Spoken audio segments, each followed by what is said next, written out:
imagine for a second? Working 6 days a week, up to 80 hours a week, for 6 months while on chemotherapy, and not only not being appreciated and supported, but actually being told something like that.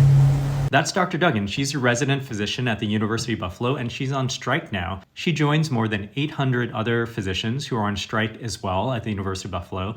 And I really hope you actually go to the link and look at her profile and look at the story, because it's really a heartbreaking story.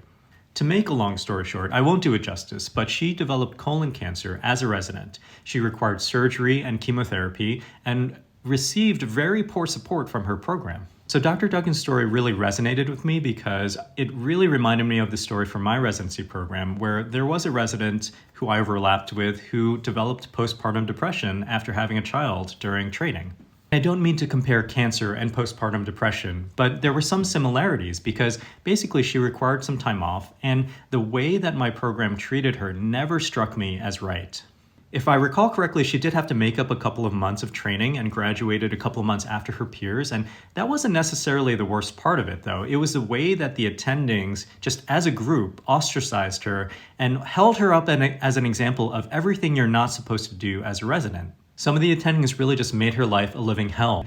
It was so unfair to her. And the thing is, I never had any bad interactions with her. We got along well, and now she's a well-respected member of the academic community, and she's loved by her patients. So what was accomplished by my program in treating her this way during her recovery from postpartum depression?